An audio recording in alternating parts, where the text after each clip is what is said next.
Welcome to the bird media. నేను మీ Pawan Krishnamurthy. June 25వ తేదీకి చాలా ప్రాముఖ్యత ఉంది. ఎందుకు ఆ ప్రాముఖ్యత? ముఖ్యంగా భారతదేశంలో ఎందుకు దానికి అంత ప్రాముఖ్యత అంటే, సరిగ్గా 50 సంవత్సరాల క్రితం జూన్ 25వ తేదీన భారతదేశ వ్యాప్తంగా ఎమర్జెన్సీ ప్రకటించబడింది. ఎస్, ఇందిరాగాంధీ హయాంలో భారతదేశం మొత్తం కూడా ఎమర్జెన్సీ ప్రకటించబడి మొత్తం అధికారాలన్నీ ఆవిడ చేతిలోనే ఉండి మిగతా ప్రభుత్వాలు, రాష్ట్ర ప్రభుత్వాలు కానీ ఇంకోటి కానీ ఏవి పని చేయకుండా పోలీసులతోటి మొత్తం అంతా నడిపించింది ఆవిడ.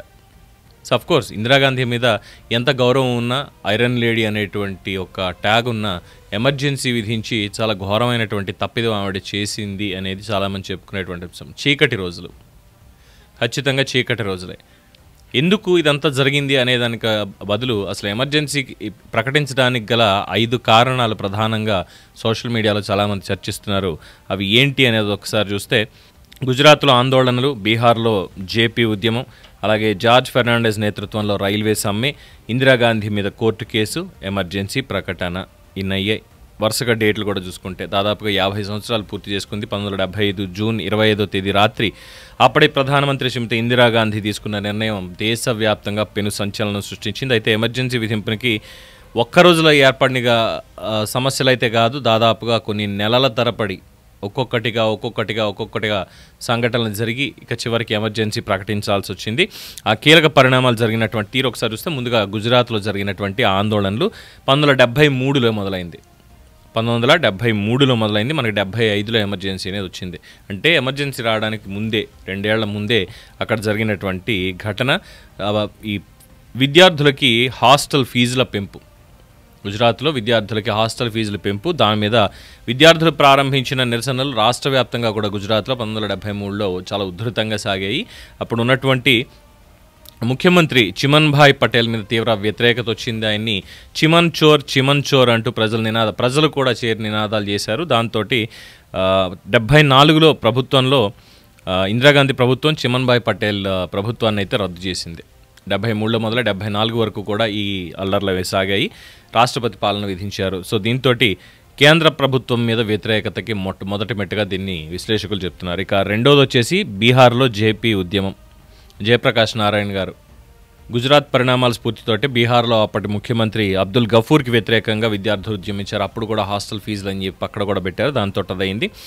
జయప్రకాష్ నారాయణ ఉద్యమంలో పాల్పంచుకోవడంతో మరింత బలం చేకూరింది. ప్రస్తుతం బీహార్లో కీలక నేత లాలూ ప్రసాద్ యాదవ్, నితీష్ కుమార్ వంటి వారు కూడా ఈ ఉద్యమం నుంచి వెలుగులోకి వచ్చారు. జేపీ సంపూర్ణ క్రాంతి అంటే సంపూర్ణ విప్లవానికి పిలుపునిస్తూ ప్రధాని పీఠం నుంచి ఇందిరాగాంధీ దిగిపోవాలంటూ డిమాండ్ చేశారు. ఇది దేశవ్యాప్తంగా ఇందిరా ప్రభుత్వానికి వ్యతిరేకత రావడానికి కారణమైన దాంట్లో బలంగా పనిచేసింది.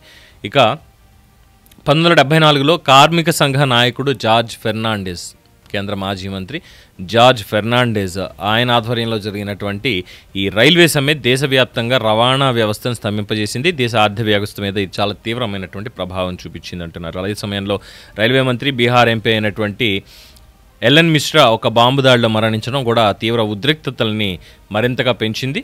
ఈ సమ్మె, మిశ్రా హత్య ప్రభుత్వానికి తీవ్ర సవాల్గా కూడా మారాయి. ఇది ఇంకొక కారణం ఎమర్జెన్సీ విధించడానికి ముందు. ఇక ఇందిరాగాంధీ మీద కోర్టు కేసు. దేనికి ఉంది కోర్టు కేసు? ఇందిరాగాంధీ 1971లో జరిగినటువంటి ఎన్నికల్లో అక్రమాలకి పాల్పడ్డారు, మోసానికి పాల్పడ్డారంటూ సోషలిస్ట్ నాయకుడు రాజ్ నారాయణ్ అలహాబాద్ కోర్టులో పిటిషన్ వేశారు. విచారణ సందర్భంగా దేశ రాజకీయాల్లో చాలా తీవ్రమైనటువంటి ఉత్కంఠ రేపింది. 75 జూన్ 12న జస్టిస్ జగన్మోహన్ లాల్ సిన్హా ఇందిరాగాంధీని దోషిగా తేల్చుతూ ఆమె ఎన్నిక చెల్లదని తీర్పిచ్చారు. అదే రోజు గుజరాత్ అసెంబ్లీ ఎన్నికల్లో కాంగ్రెస్ ఓటమి పాలైంది. 5 ప్రతిపక్ష పార్టీల కూటమి విజయం సాధించడం అక్కడ గమనార్హం.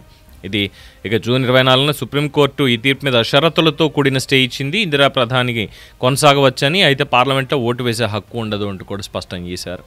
ఇక తర్వాత ఎమర్జెన్సీ ప్రకటన. సో ఈ కోర్టు తీర్పు తర్వాత ప్రతిపక్షాల నుంచి పెరుగుతున్న ఒత్తిడి నేపథ్యంలో 1975 జూన్ 25న ఢిల్లీలోని రామ్లీలా మైదానంలో జయప్రకాష్ నారాయణ, మొరార్జీ దేశాయ్, ఇతర ప్రతిపక్ష నాయకులు భారీ బహిరంగ సభ నిర్వహించారు.